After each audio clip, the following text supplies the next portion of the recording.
Sa ngalan ng Ama at ng Anak at ng Espiritu Santo. Amen. Sumainyo ang Panginoon. At sumainyo rin. Mga kapatid, tayo sama-samang dumulog sa hapag ng Panginoon. Taglay ang ating mga panalangin, lalo na ang mga intensyon sa ating pagdiriwang. At upang tayong lahat ay maging karapat-dapat sa ating pagdiriwang, ating pagsisihan ang mga nagawa nating kasalanan.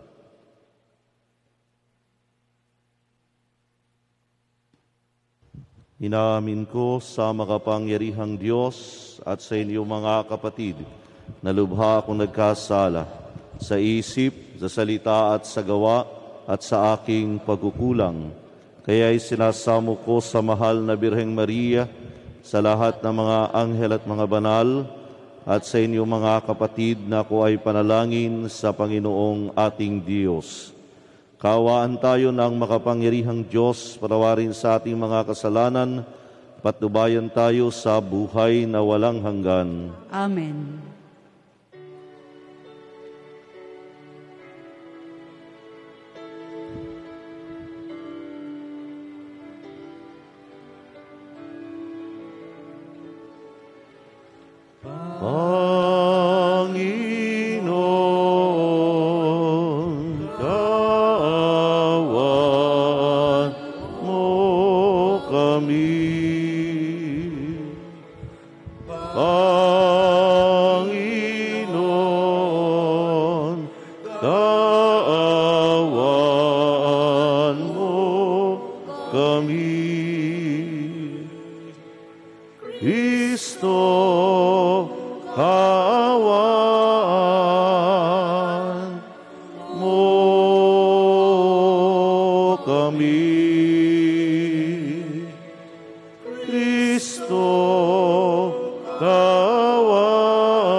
Manalangin tayo.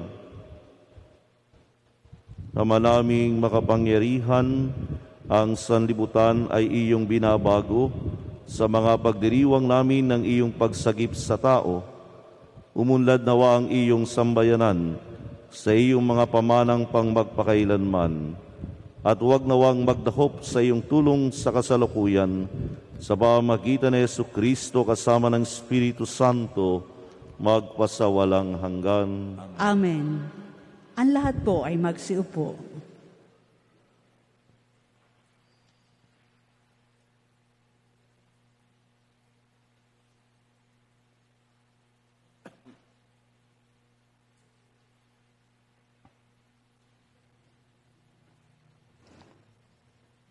Pagbasa mula sa aklat ni Propeta Isaías.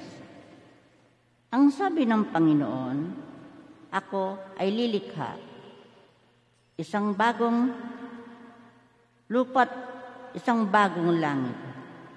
Mga pangyayaring pawang lumipas na hindi na babalik. Kaya naman, kayo'y dapat na magalak sa aking nilalang. Yamang nilikha ko itong Jerusalem, na aking pakay maging kagalakan ng mga hinirang. Ako mismo magagalak dahil Jerusalem at sa kanyang mamamayan. Dooy walang panambitan o kaguluhan. Dooy wala nang sanggol na papanaw. Lahat ng titira roon ay mabubuhay ng matagal. Ituturing pa rin ng kabataan pa ang edad ng 100. Ang hindi umabot ng gulang na ito ay pinarusahan. Magtatayo sila ng mga tahanan ng kanilang titirhan. Sa tanim ng ubas ay sila ang aani. Ito ang salita ng Diyos. Salamat sa Diyos.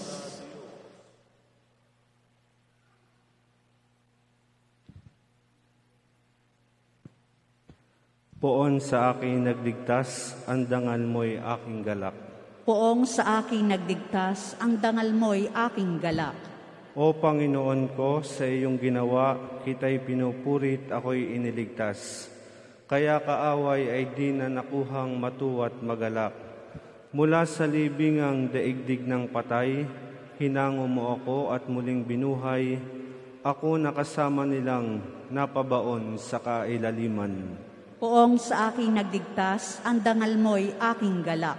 Purihin ang poon, siya ay awitan ng lahat ng tapat na mga hinirang. Iyong gunitain ang mga ginawa ng Diyos na banal. Ang kanyang ginawa ay alalahanin at pasalamatan. Hindi nagtatagal yaong kanyang galit at ang kabutihan niya ay walang wakas. Ang abang may hapis at tigmak sa luha sa buong magdamag, sa bukang liwayway ay wala ng lungkot, kapalit ay galak. Poong sa aking nagligtas, ang dangal mo'y aking galak. Kaya't ako'y dinggin, ikaw ay mahabag sa akin, o poon, ako ay pakinggan. Mahabag ka poon, ako ay dinggin mo at iyong tulungan. Nadama ko'y galak ng iyong hubarin ang aking panluksa. Sa pasasalamat sa iyo, o poon, ay di magsasawa. Poong sa aking nagligtas, ang dangal mo'y aking galak. Magsitayo po ang lahat.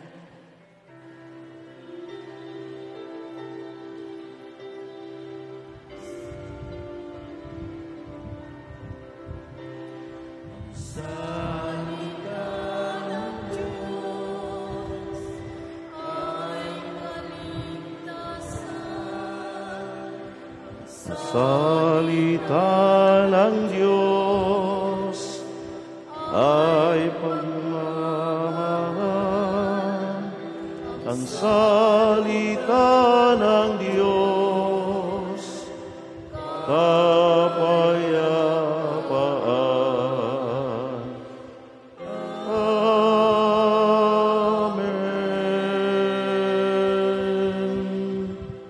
Sumainyo ang Panginoon. At sumainyo rin. Ang mabuting balita ng Panginoon ayon kay San Juan. Papuri sa iyo, Panginoon. Noong panahong iyon, umalis si Jesus sa Samaria at nagtungo sa Galilea.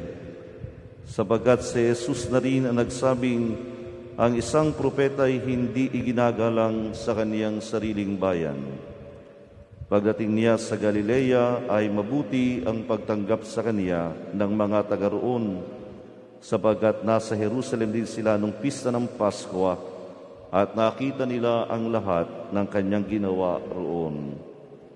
Nagpunta uli si Jesus sa Cana Galilea. Doon niya ginawang alak ang tubig. Doon naman sa Capernaum ay may isang mataas na pinuno ng pamahalaan at may sakit ang kanyang anak na lalaki. Nang mabalitaan niyang bumalik si Jesus sa Galilea mula sa Judea, pinuntahan niya ito. Pinakiusapan niya itong pumunta sa Capernaum at pagalingin ang kanyang anak na naghihingalo. Sinabi sa kanya ni Jesus, hanggat hindi kayo nakakakita ng mga palatandaan at mga kababalaghan, hindi kayo mananampalataya. Ngunit sinabi ng pinuno, tayo na po, Ginoo, bago mamatay ang aking anak. Sumagot si Jesus, umuwi na kayo, magaling na ang iyong anak. Naniwala ang lalaki sa salita ni Jesus at umuwi nga siya. Sa daan pa'y sinalubong na siya ng kanyang mga alipin at sinabing magaling na ang kanyang anak. Tinanong niya sila, anong oras siya gumaling? Siya po'y inibsa ng lagnat kahapong mag-aalauna ng hapon. Tugon nila, naalaala ng ama na nung oras na iyon sinabi sa kaniya ni Jesus, magaling na ang iyong anak. Kaya't siya at ang kanyang buong sambahayan ay sumampalataya kay Jesus. Ito ang pangalawang kabalaghang ginawa ni Jesus sa Galilea Pagpunta niya roon, buhat sa Judea. Ang mabuting balita ng Panginoon. Pinupuri ka namin, Panginoong Hesukristo. Ang lahat po ay magsiupo. Magandang umaga po sa inyong lahat. Magandang umaga po. Gaya din po sa nakikis sa atin through live streaming, magandang umaga po. Nung po kami ay dumating dito sa katedral, ang naging aming motto ay isang salita lang, malasakit. Pagmamalasakit. Malasakit sa simbahan, malasakit sa sambayanang ipinagkatiwala, malasakit sa mga mananampalataya. Ano ba ang salitang malasakit? Sabi po ng isang malikot ang pag-iisip, maaring ang salitang malasakit ay galing sa mga salitang malala ang sakit. Merong may sakit na malala, kaya kinakailangan ng pagtulong, kinakailangan ng pagdamay, kinakailangan ng pagkalinga. Ito po ang ating napakinggan sa ating binasang ebanghelyo, yung anak ng isang opisyal ng Imperyo Romano. May sakit ang kanyang anak. Actually, sabi sa binasang ebanghelyo, ay naghihingalo. Ibig sabihin ay maalapit na siyang malagutan ng hininga. At alam naman po natin, kapag nasa bingit na ng kamatayan ng ating mga mahal sa buhay, wala tayong ibang hinahangad kung hindi madugtungan ng kanilang buhay. Kaya kahit ano, gagawin natin. Kahit mahirap, susuungin natin. Mailigtas lamang, gumaling lamang ang ating minamahal na nadoon sa ganoong kalalagayan. Alam na alam ito ng mga magulang at karamihan po sa inyo'y magulang. Alam ninyo ang pagmamalasakit, lalo't higit kapag may karamdaman ang inyong mga anak. Naalala ko nung kami mga bata pa, kapag kami ay nagkakasakit, nag-aalala ang nanay, nag-aalala ang tatay. Kaya kapag may sakit, ang isang paraan para gumaling agad ang sakit ng kanilang anak, ibinibili ng Cosmos o kaya ng Royal Orange at saka Sky Flakes. Lagi kayo napakain noon, ako gumagaling na agad. Kaya gustong-gusto namin parating magkakasakit para parating merong soft drinks at merong Sky Flakes. Iba ngayon ang sitwasyon, hindi lamang basta simpleng lagnat, mataas na lagnat, naghihingalo, nagkukumbulsyon. Naalaala ng pinuno ng pamahalaan na ito ang tungkol kay Jesus. Kaya kahit hindi siya Hudiyo, maaring siya ay isang hintil, pumunta siya sa Panginoon. Yung pong layo ng Capernaum hanggang Cana, Galilea, na kung saan na doon si Jesus, sabi ng mga dalubhasa, maaring 29 milya ang kanyang lalakbayin. Kaya hindi katakataka nung sinabi ni Jesus na magaling na ang iyong anak, nalaman pa lamang niya ay nung malapit na siya sa kanilang tahanan na napakahaba ng oras ang nakaraan. Pero kahit malayo ang lalakbayin, ipinakita ng amang ito ang kanyang malasakit sa kanyang anak, ang kanyang pagmamahal.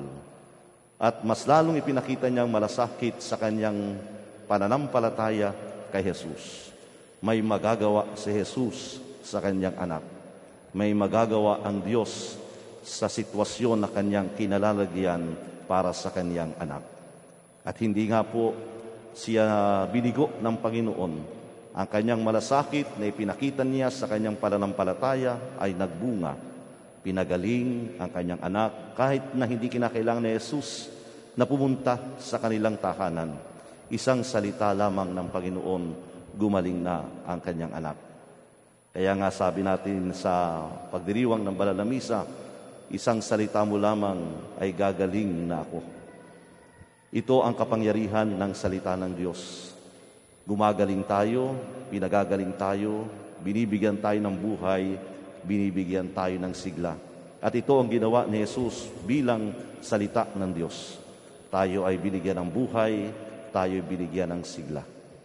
Kaya ito isang magandang paalala po sa atin ngayong panahon ng Kwaresma, yung malasakit na ipinakita ng amang ito sa kanyang anak, ay isa ring napakagandang patuloy nating gawin, hindi lamang ngayong panahon ng Kwaresma. Madami po ngayon tayong ginagawang mga sakripisyo, katulad ng pag-iistasyon ng krus, katulad ng pagbasa ng pasyon, pagdalaw sa mga simbahan o bisita iglesia, o iba't iba pa nating mga pangako na hindi natin gagawin ngayong panahon ng Kwaresma. Pero baka malimutan natin yung isang hinihingi, ang pagmamalasakit sa kapwa, ang pagtulong sa kapwa. Huwag natin kakalimutan, ang malasakit ay isang konkretong ekspresyon ng pag-ibig na ipinakita mismo sa atin ng Diyos, lalo na ngayong panahon na tayo nagdinilay sa kanyang sakripisyo at kamatayan sa krus. Kaya patuloy nating pagsulikapan na maging buhay ang pag-ibig na ito sa pagmalasakit sa ating kapwa at sa patuloy na pagtitiwala sa kabutihan ng Diyos.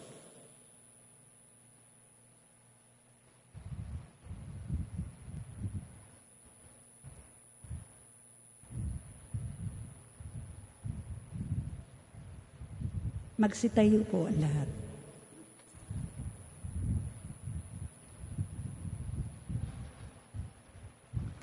Mga kapatid, dahil sa pagtitiwalang tutugunin ng Diyos Ama ng buong kalugod-lugod ang ating kahilingan, kung tayo ay mananalangin sa Kanya ng may pananampalataya, ilapit natin ngayon sa Kanya ang ating pangailangan.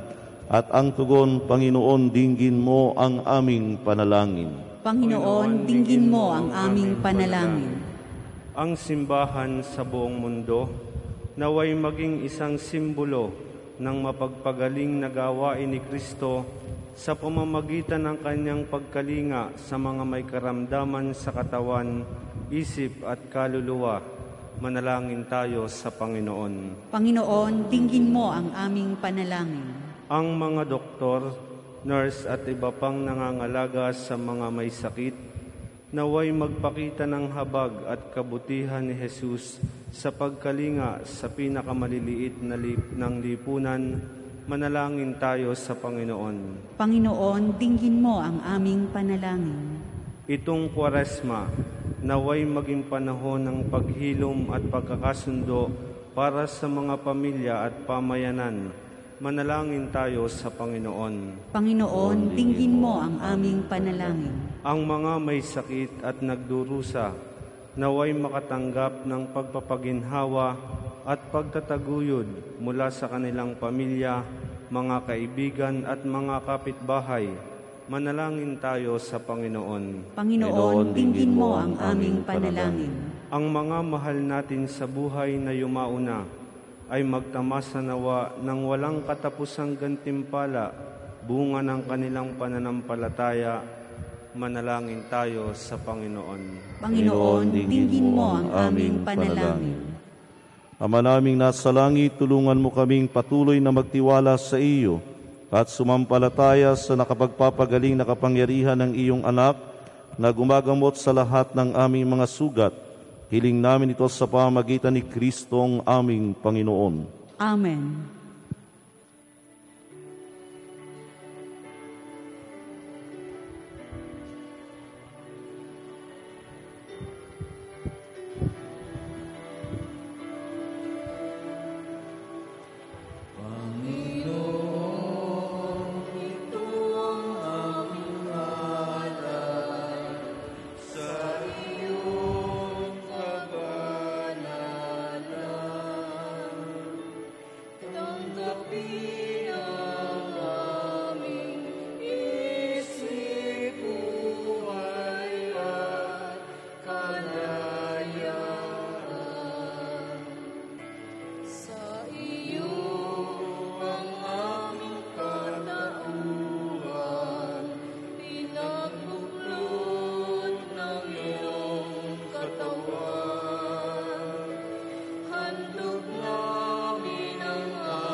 Sambayanan, kami nagpupuri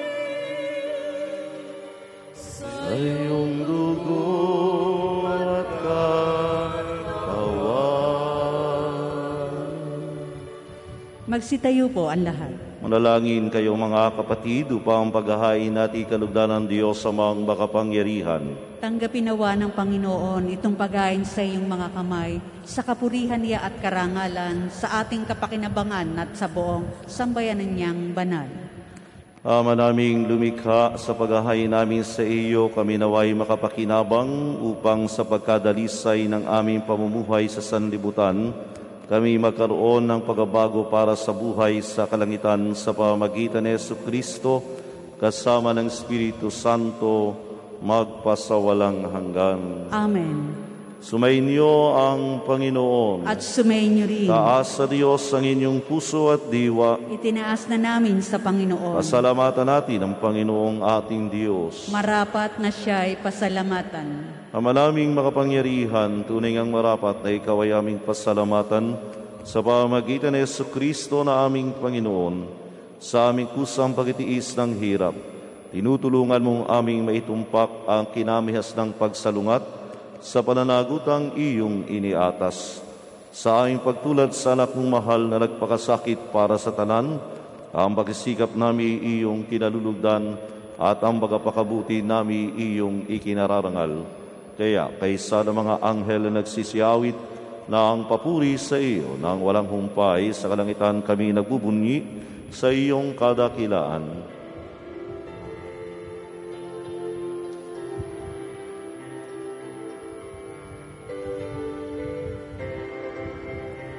Banal ka poong may kapal, banal ang iyong pangalan.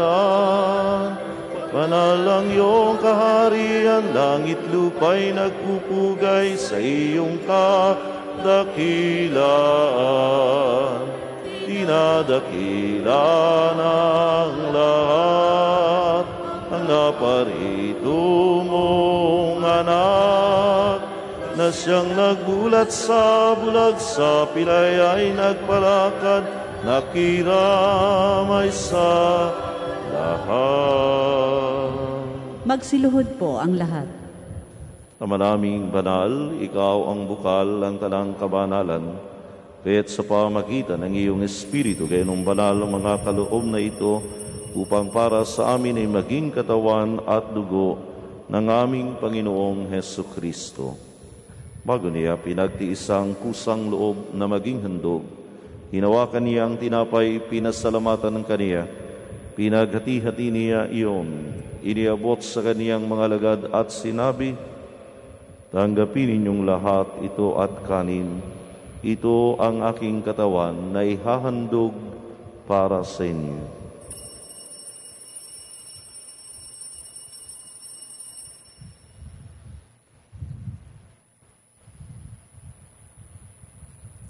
Gayun din naman nung matapos ang hapunan, hinawakan niya ang kalis, muli kaniyang pinasalamatan, iniabot niya ang kalis sa kaniyang mga alagad at sinabi, "Tanggapin ninyong lahat ito at inumin. Ito ang kalis ng aking dugo, ng bago at walang hanggang tipan. Ang aking dugo na ibubuhos para sa inyo at para sa lahat sa ikapagpapatawad ng mga kasalanan. Gawin ninyo ito sa pag-alala sa akin."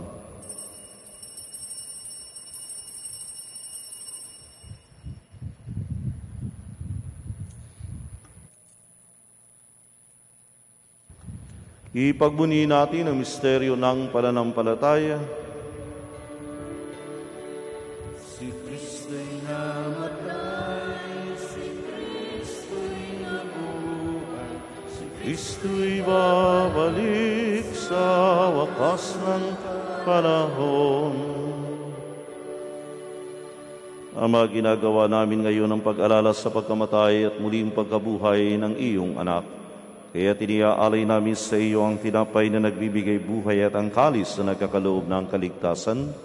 Kami nagpapasalamat dahil kami iyong minarapat na tumayo sa harap mo para maglingkod sa iyo. Isinasamo namin kami magsasalo-salo sa katawan na dugo ni Kristo ay buklod sa pagkakaisa sa pamamagitan ng Espiritu Santo. Amalingapin mo ang iyong simbahang laganap sa buong daigdig. Puspusin mo kami sa pag-ibig kay San Francisco na aming Papa, ni Mel Rey na aming Obispo, ni Emilio na aming Obispo Emerito at ng Talang Kaparian. Alalahanin mo rin ang mga kapatid namin na himlay na may pag-asang sila'y muling mabubuhay. Gayon din ang lahat ng mga pumanaw. Kawan mo sila't patuloyin sa iyong kaliwanagan, kawan at maginabatin kaming lahat na makasalo sa iyong buhay na walang wakas.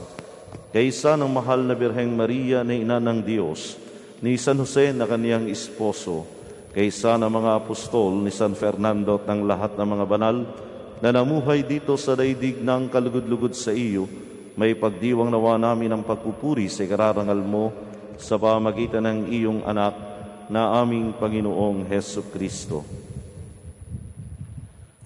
Sa pamagitan ni Kristo, kasama niya at sa Kaniya, ang lahat ng parangal at papuri sa iyo, Diyos amang makapangyarihan, kasama ng Espiritu Santo, magpasawalang hanggan. Amen.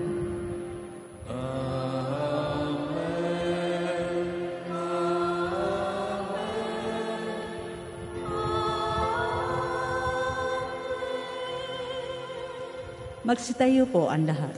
Taglay ang pag-ibig sa Diyos, sama-sama tayong tumawag sa ating Ama sa langit.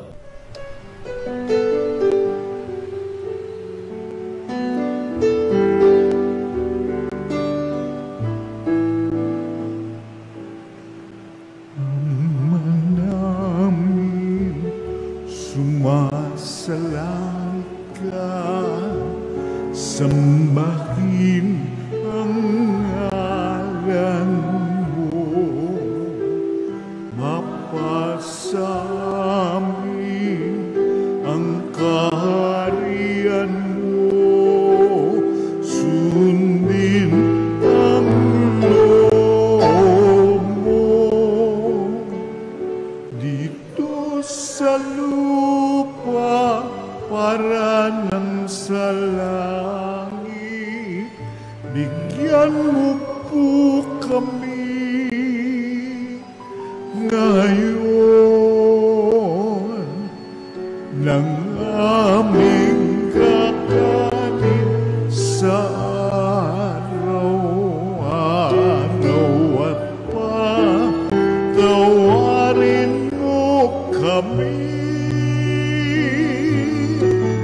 sa aming mga sala, para ng pagpapatawan namin sa nagkakasala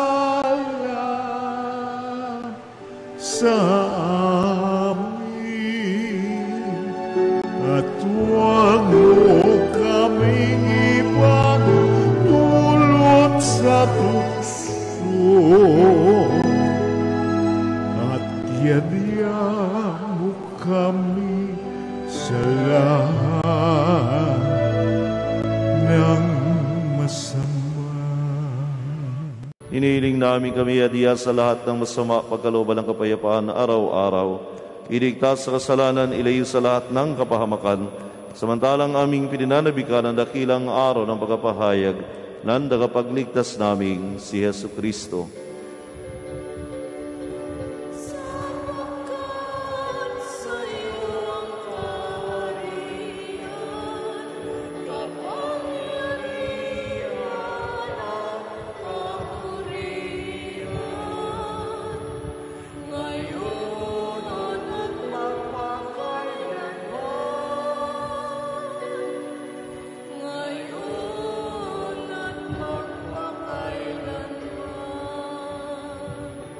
Panginoong Jesucristo, sanayan mo sa iyo mga apostol, kapayapaan ang iniiwan ko sa inyo, ang aking kapayapaan ang ibinibigay ko sa inyo. Tunghayan mo aming pananampalataya at huwag ang aming mga pagkakasala. Pagkalooban mo kami ng kapayapaan, pagkakaisa ayon sa iyong kalooban, kasama ng Espiritu Santo, magpasawalang hanggan. Amen. Ang kapayapaan ng Panginoon ay laging sumainyo. At sumainyo rin. Magbigayan kayo ng kapayapaan sa isa't isa.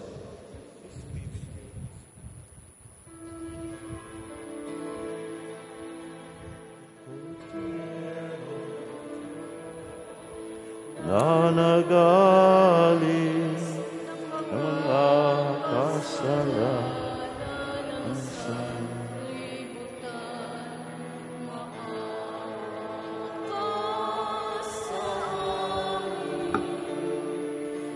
maawa ka sa amin.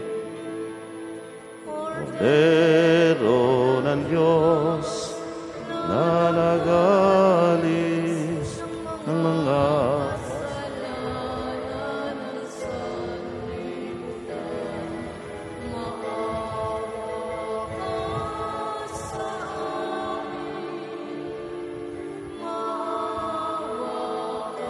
sa amin. Cordero ng Diyos, na nagalis ng mga kasalanan ng sanlibutan, ipagkaloob mo sa amin ang kapayapaan. Magsiluhod po ang lahat. Ito si Kristo, ang Kordero ng Diyos. Ito ang nagalis ng kasalanan ng sanlibutan. Mapalad tayong inaanyayahan sa kaniyang piging. Panginoon, hindi ako karapat-dapat na magpatuloy sa iyo, ngunit sa isang salita mo lamang ay gagaling na ako.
Magsitayo po ang lahat. Manalangin tayo. Ama naming mapagmahal, ang aming banalapay kinabang ay sanawang bumuhay sa amin at siya ring magpabanal at mag-akay sa amin sa iyong piling sa pamamagitan ni Jesucristo kasama ng Espiritu Santo magpasawalang hanggan. Amen. Ang lahat po ay magsiupo. Para sa panalangin at pagbabasbas, inaanyayahan po sa unahan ang mga nagdiriwang ng kanilang kaarawan ngayong araw na ito. Nagdiriwang ng kanilang anibersaryo ng kasal, nakatakdang mangibang bansa at sasailalim sa pagsusulit. Susunod po ang panalangin at pagbabasbas sa mga religious articles. Ama naming pagmahal sa nagmumula ang lahat ng mabuting bagay, hinihiling naming basbasan mo ang aming mga kapatid na nagdiriwang ng kaarawan anibersaryo ng kasal at sa iba't iba nilang mga pangailangan. Pagkalooban sila mas mahaba at makahulugang buhay, mabuting kalusugan, mapayapang kalooban, maliwanag na kaisipan, mga tapat na kaibigan, maayos sa hanap buhay, kaligtasan sa anumang kapahamakan. Basbasan mo rin ang kanilang gawain at hadikain upang ito'y matupad ayon sa iyong kalooban. Pagpalain mo rin ang kanilang angkan at mga mahal sa buhay. Higit sa lahat, patatagin sila sa pananampalataya, patibayin sa pag-asa, pag-alabin sa pag-ibig, hiling namin ito sa pamamagitan ni Kristong aming Panginoon. Amen. Naway gawaran din ng Diyos ang pagpapala mga kasangkapan sa panalangin upang ang mga ito'y maging gabay sa pagtahak sa kabanalan, paghahangad ng buhay sa kalangitan sa pamamagitan ni Kristo, kasama ng Espiritu Santo, magpasawalang hanggan. Amen.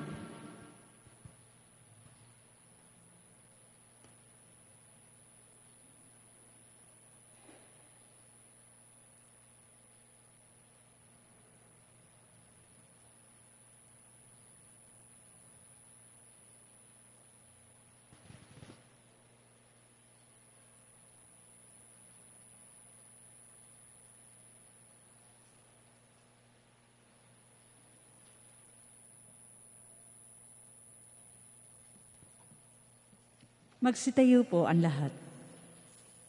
Sumainyo ang Panginoon At sumainyo rin. at pagpalain kayo ng makapangyarihang Diyos, Ama, Anak at Espiritu Santo. Amen. Tapos ang ating pagdiriwang, humayo kayong mapayapa. Salamat sa Diyos.